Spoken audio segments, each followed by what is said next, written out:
We all procrastinate, especially when deep down we don't have any passion to execute that task that's hanging over you and keeping you up at night. When you learn the strategies successful business people use, you will free up your time, get more done, make more money, and lead a happier life. When you execute the steps in this episode, you will benefit in every way in your business. Let me know what you think of this episode by leaving Ryan a review. Problems, challenges, and opportunities on Thursday. Every Thursday, Ryan takes you deep inside his business, sharing his problems, walks you through his challenges, talks about the opportunities that you only find once you've broken through the wall. That's the secret that every entrepreneur discovers, because the biggest problem in your business today usually becomes your greatest opportunity and asset tomorrow. Hey podcasters, I just want to talk to you guys about something that's going on right now. It's literally right now live in real time. I've literally just left the hotel, which is my office.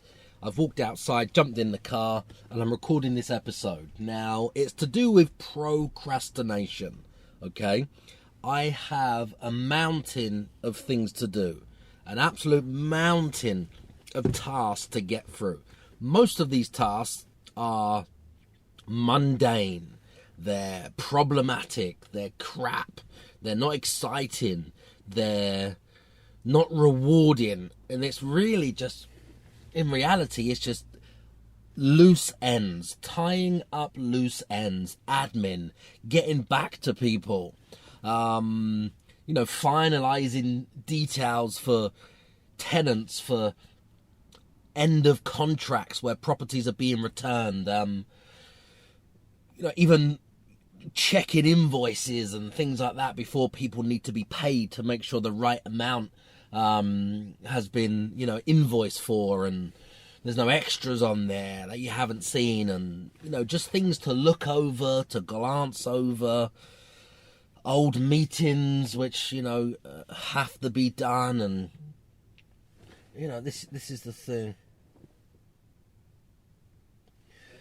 So yeah, this comes down to procrastination. I've got a mountain and magnitude of things to do. Some of you guys, many of you guys, girls, will all be in the same, or at some point be in the same or similar position and faced with the same challenges.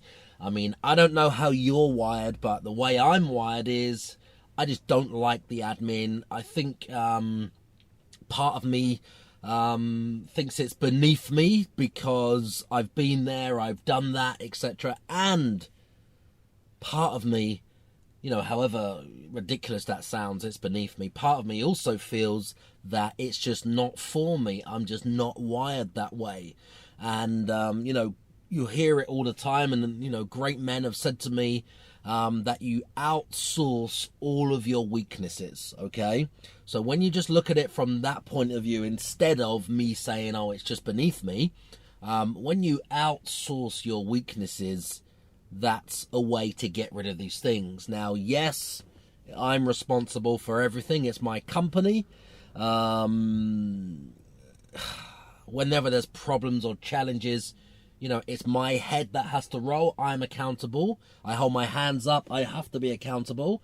And the reality is that more staff would solve this problem if I could outsource this job to more members of staff. Now, again, you have to go backwards before you can go forwards. And I've got one assistant that's been working with me for a long time.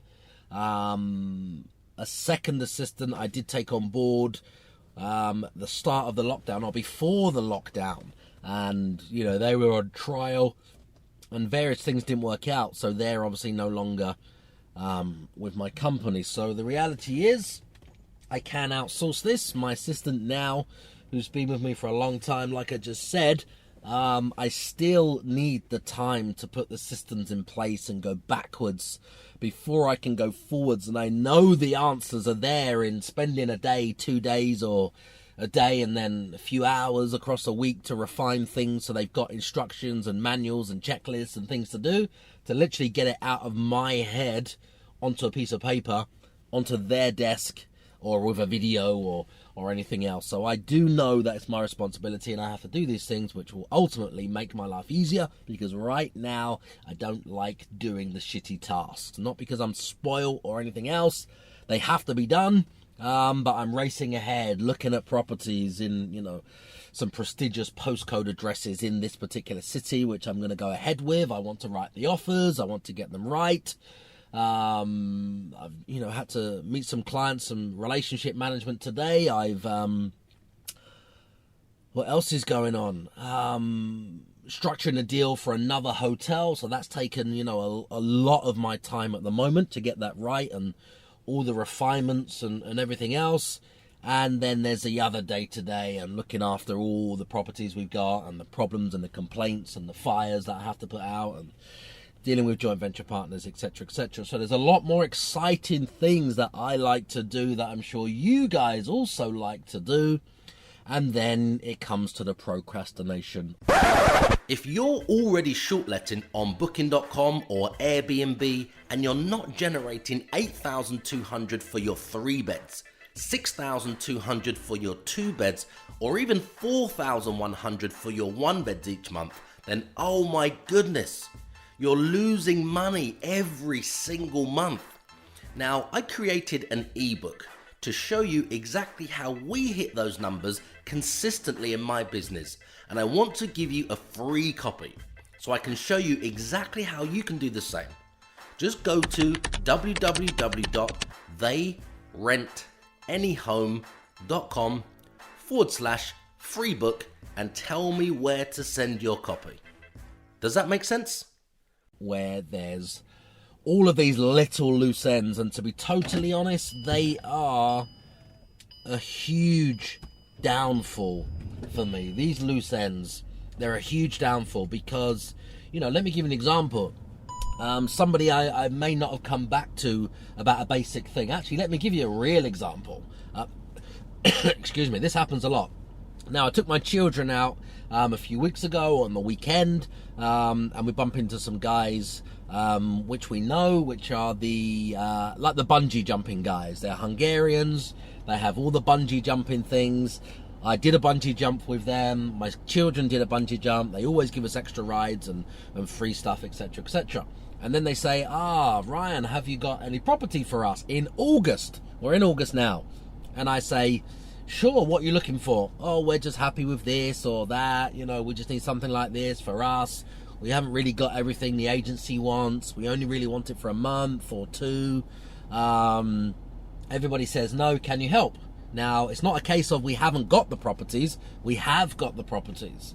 It's just a case of I haven't got the time to look at the properties and send them a list and send them the links, and then they come back to me and then they say, I don't really like this one, have you got that one? And then I say, no, have a look at this one. And then they say, okay, well, what about if we took that one for that many days, or this week, how much would that be? And can we get a better offer? I just haven't got the time for those questions, those inquiries, those things which really are a drain on my resources, when the reality is I'm spoiled. I just put them on a particular website and then boom, the website takes the bookings in, people pay, and that's it. It's very, very simple. Now, obviously I can't just send them to that website because, excuse me, it's completely different.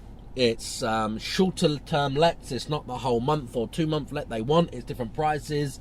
It charges us obviously a much more commission, everything else. They can't see all the properties because they're not all on there. And the reality is, if I had put things in place to say, just contact this person, my assistant, they will help you, they're reliable, they'll show you everything, etc., etc., then that would solve the problem. Because when it's left with me on my shoulders, I just haven't got the time to do it. It comes at the bottom of my list. I'm very busy racing ahead, finding deals, structuring deals, buying hotels, trying to buy the lease on a second hotel right now when hotels are dog shit at the minute. But I'm still bullish. We've acquired the first one during the lockdown. I'm now in the process of, if we get this offer agreed, buying or purchasing the lease on a second one. So yeah, I'm busy trying to put these big deals together. So really it's my fault once again. It comes back down to me having the time to train a member of staff, to structure things properly, for them to deal with the things that I would normally deal with. And now the problem this has caused is now I can't even go back along the seafront where these guys are. When my children or my son asked the other day, Daddy, can we go on the bungee jump? I'm like, yeah, of course. Fuck, we can't. Because I still haven't come back to this guy, which just asked me the basic question, can I send him some links? Can he look at some properties? And can I sort something out for him? And again, it puts me in this precarious position because I want to help. I want to help them. I want to get them into a property, but I just haven't got the time, the manpower, the resources, to follow that particular thing through. So the intention's good. The intention's there. The heart is there. I don't even want a lot of money. I'll just do them a deal and give it to them really low, like mates rates so they can get inside. But the reality is I just haven't got the manpower, the resources, the time. And I'm sitting in the hotel right now, I've come outside now to record this because it's on my mind right now about this procrastination. I've got fires over here, fires over there to put out, problems here, challenges there, people need certain things. Somebody else needs that. I need to finish this, close that loop, send this, tick that box, fill that thing in, look at these documents, find this file, look at this, all of those shitty little things that I absolutely hate. Okay, so the reality is procrastination. It's an absolute killer. It's an absolute killer, and it's crippling me right now in my business. So I need to hire. I need to put some more staff in place or give the existing members of staff more responsibility, more to do. So we can actually close these loops off and I can keep going forward fast and scaling instead of leaving a trail of destruction behind me. I hope you got some value from this episode. I would love to hear your thoughts. He's a #1 Amazon bestseller. He's an NLP manipulator. He's a property course seller. He's a Lamborghini driving multi-millionaire property guru. Forget that same old boring I am me narcissistic podcast format because nobody gives a fuck. This podcast is all about you. So I'm taking these few seconds to thank you for subscribing, to thank you for leaving your 5-star reviews, and thank you for sharing this show with all of your friends. My team and I will keep bringing you these episodes and answering all of your burning questions in my Facebook community group called Property Crash Course. If you can just keep telling all of your friends about this show.